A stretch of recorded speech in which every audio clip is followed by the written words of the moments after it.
Hello and welcome to another math studies video, also for standard level. Why do we say linear? We're talking about correlation here. This is the last video. I'm going to also talk about the regression line.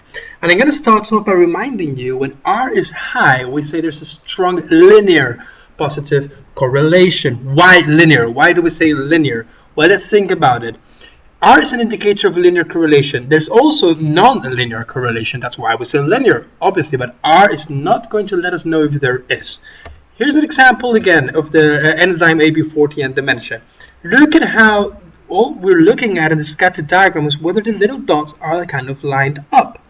If they're very lined up, then we say this is strong linear correlation because they're lined up, as in the line.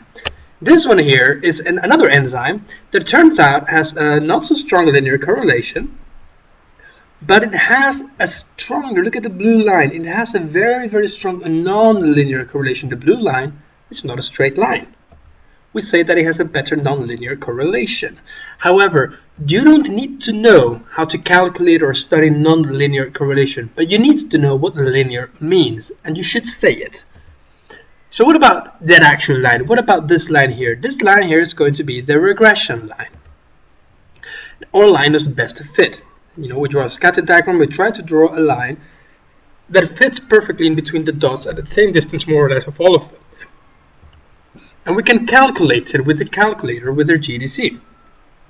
Like all lines, its equation is y equals mx plus c, where you should know m is the slope and c is the y-intercept. Now, R will tell us how well this regression line fits. If it's very close to 1 or very close to -1, it means that it fits very well. If it's very far, it means that it fits in terribly.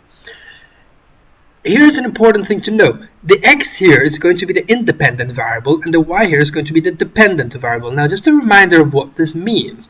This means that, you know, like we're measuring stuff, and for the x, we're going to kind of control what value we put in here. And whatever comes out with the y, we have to have an open heart and say, okay, well, that's what turns out to be, and accept it.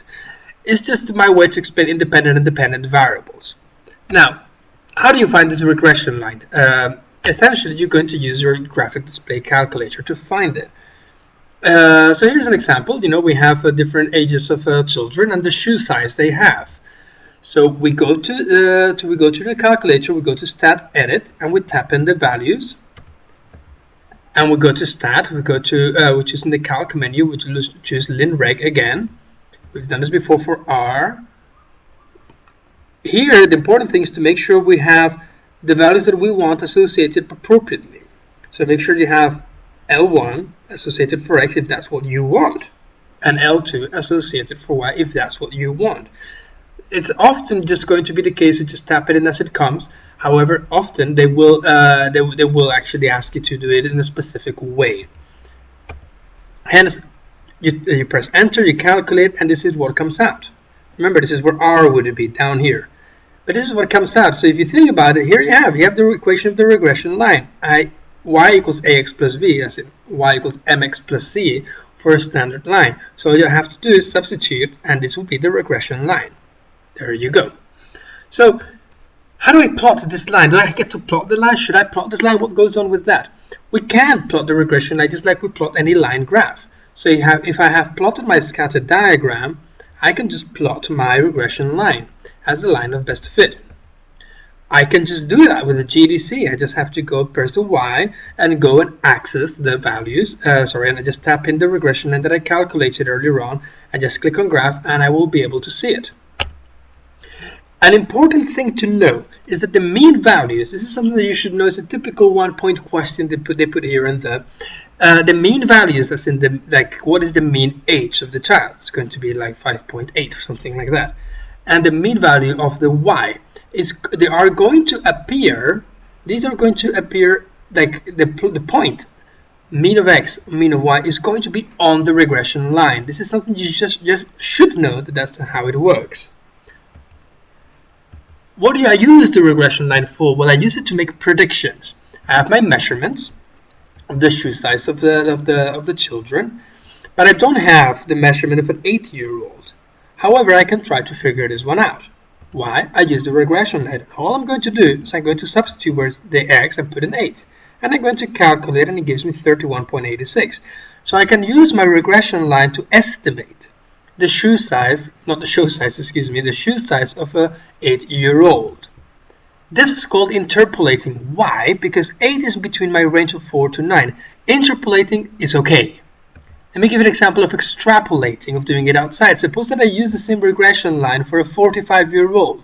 It's going to give me that the shoe size is 73. Well, that's obviously not right. Extrapolating is going outside of your range. My range here is from 4, the smallest value, to 9, the highest value. 45 is well out of my range. That's extrapolating. You should not extrapolate as a rule. So again, this is what interpolating and extrapolating means. Finally, let's do just a typical exam exercise. We're going to find the correlation coefficient. This is an hours of study a student does, and the grade that he or she obtains afterwards. Let's find the correlation coefficient. Then we're going to use the regression line to estimate the result. And the question is it a good idea to use the regression line for this estimate? So let's go ahead. I have already, if everything's okay, I've already tapped in the information in the calculator, so you don't have to watch me doing, which is really boring. And I'm going to go ahead and press calc. I go to linreg ax plus b, and I press calculate, and oops, there you go. First of all, realize the correlation is high, 0.9735. Hence, we can say there's a strong positive linear correlation. If the correlation is high, it is a good idea to use your regression line. Now, what is my regression line? It's going to be 0.127 for m, for the slope, plus 5.24. Now, let's put that in my calculator. Let's actually use that then. Let's use this to estimate for 18 hours of study. Hence, it's going to be 0.127 times 18 plus 5.35. I think that's what it was. And I'm going to get that the estimated grade will be 7.636. Now, to answer the last question, is it a good idea to use the regression line for this estimate? The answer is yes. Why? 1, because correlation is high, and 2, because we are interpolating, so it's generally okay. Thank you for watching. Goodbye.